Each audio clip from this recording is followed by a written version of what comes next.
Cher de crypto, les infos crypto pour ceux qui n'ont pas le temps, ce signal bullish que personne n'a vu, les gars, je vais vous montrer cet indicateur que j'utilise pour les marchés haussiers et les marchés baissiers, et on a quelque chose qui s'est déjà produit plusieurs fois dans le passé. Je vais vous montrer tout ça ce matin, reste branché, c'est vraiment très intéressant. Le BTC, il est très stable ce matin, on est à 0%, c'est pareil du côté d'Ethereum, et c'est pareil évidemment pour le USDT, les gars. On a 3 stablecoins dans le top crypto, on a aussi le BNB qui est très stable, hein, pareil, la map il se passe pas grand chose, on a juste XRP qui nous fait un joli rebond, quasiment 3% ce matin.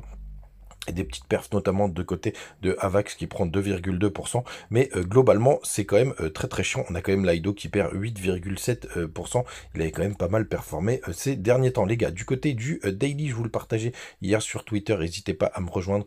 L'équipe, de temps en temps, je fais des petits updates. Regardez, moi, ces deux magnifiques supports qu'on a. Donc, on a un support qui est vraiment basé sur les corps de bougie, hein, qui est juste là, qu'on a breaké, et pareil on l'avait breaké avec des toutes petites mèches, les gars, mais évidemment on pourra pas avoir 1000 supports dans le futur. Mais regardez, on est toujours en tendance haussière, tout simplement parce qu'on a un creux ici et le suivant est toujours plus haut. Donc celui-ci, si on le maintient, on est toujours en tendance haussière, et c'est pareil du côté des plus hauts. Ici on a un plus haut que le précédent, et on a encore un plus haut que le précédent ici. Et ici, les gars, ça peut être une zone de changement de tendance. Mais personnellement, je crois un petit peu moins à ce scénario, même si, les gars, il est possible, il faut le garder en tête, et on va voir ce que ça fait ce week-end si on consolide.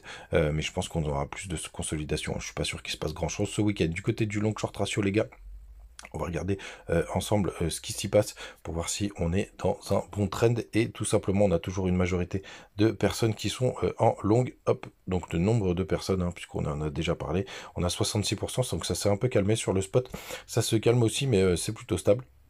Du côté des funding, on est en train de faire le yo-yo, on est repassé en positif, mais rien de bien méchant, les gars. On est quand même sur une toute petite pointe, rien de dramatique. Du côté, les gars, de la clôture du CME, donc des contrats futurs, pour voir si on a un petit gap qui est potentiellement se former. Sachez qu'on a clôturé au 22 320 dollars, donc pour l'instant on est vraiment dans les clous, hein. Il n'y a pas spécialement de gap qui pourrait se former. Vous êtes au courant, sauf si on a un petit dump pour le coup. Sinon, c'est plutôt propre. Du côté du Telegram, les gars, n'hésitez pas à nous rejoindre. Pareil, ce matin, on a partagé les liquidations et on se rend compte quand même qu'il y a pas mal de petits pics au nord. Donc ce serait plutôt pas mal, et ça confirmerait ma théorie que pour le coup on a atteint un nouveau creux de marché, mais que on continue d'être en tendance haussière avec un énorme pic, regardez-moi ça, vers les 23 400 dollars. On va voir ce que ça va donner. Ah bah, je l'ai perdu, il est là. Et on avait, quand on zoome un peu plus près, effectivement, il y a quand même quelques petits pics, hein, sur certaines zones à court terme. Est-ce qu'on va avoir besoin d'aller les chercher? Ça, c'est une grande question, les gars. Au bout d'un moment, évidemment, il faut que ça s'arrête, mais quand c'est toujours plus compliqué à dire.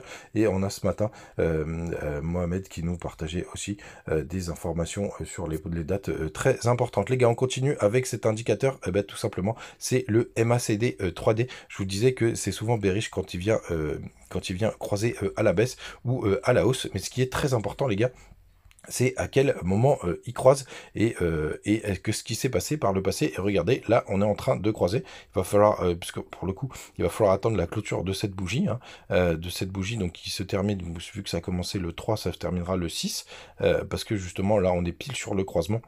Donc il va falloir avoir la confirmation de cette bougie. On va surtout regarder ce qui s'est passé par le passé, si ça veut bien fonctionner. Hop, et ben alors, qu'est-ce que tu me fais? On revient dessus. Allez, vous regardez par le passé, quand on a eu des croisements, ah oui, c'est ça que je voulais vous dire, et qui est très important, c'est qu'on est croisement au-dessus du niveau 0, hein. On est en positif, c'est-à-dire qu'on est au-dessus de la ligne de juste ici de l'histogramme. Et regardez, ici, on a eu un premier croisement. Alors certes, il y a eu un petit dump, mais après, on a quand même fait un plus haut, et on a eu un deuxième croisement. On va regarder ce qui s'est passé juste avant.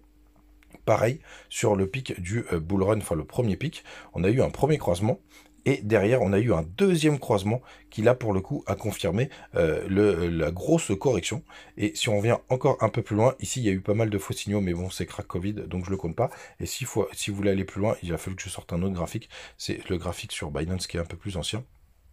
on va aller un peu plus loin et regarder ce qui s'est passé quand on a été justement juste après la correction du bear market de 2018. Regardez, on a eu un premier croisement ici, enfin un frôlement, et après on a eu besoin d'un deuxième vrai croisement pour pouvoir repartir en tendance baissière. Et là, c'est pour ça que c'est vraiment intéressant. Alors 2018, hein, c'était trop neuf, donc on n'a pas vraiment d'historique, donc attention, il y a très peu de backtest. Mais en tout cas, ce qu'on peut se dire, c'est que quand on a un premier croisement, ça ne nous empêche pas de refaire un nouveau pump. Et c'est mon scénario, les gars, puisque je vise les 35 000 $, vous le savez, pour derrière, justement, avoir une nouvelle correction. Et ça reste mon scénario, les gars, avec un pump, entre guillemets, jusqu'à avril, mai ou juin. Et après, malheureusement, une nouvelle correction. Les gars, n'hésitez pas à rejoindre BitGet. Hein, vous voyez, il y a quand même pas mal d'indicateurs très intéressants. En plus, vous avez un launch pool en ce moment qui est plutôt simple. Là, vous en avez même deux. Regardez juste ici. Vous avez le VAI et vous avez le A0. Moi, personnellement, j'ai mis la moitié de mes BGB sur le premier, la moitié sur le deuxième, pour avoir un petit peu des deux. Ça nous permet quand même d'avoir des cryptos gratos, donc c'est plutôt cool. Comme d'habitude, vous avez le lien en commentaire sur la page d'accueil du côté de TikTok. Vous avez qu'à cliquer sur le lien. Moi, je vous montre rapidement. Vous avez juste à cliquer sur le lien ici et vous aurez le lien de BitGet et je vous laisserai en commentaire épinglé sur YouTube. N'hésitez pas à me donner votre avis sur cet indicateur du MACD 3D. Puis on se retrouve comme d'habitude dans la journée s'il se passe quelque chose ou demain. Ciao.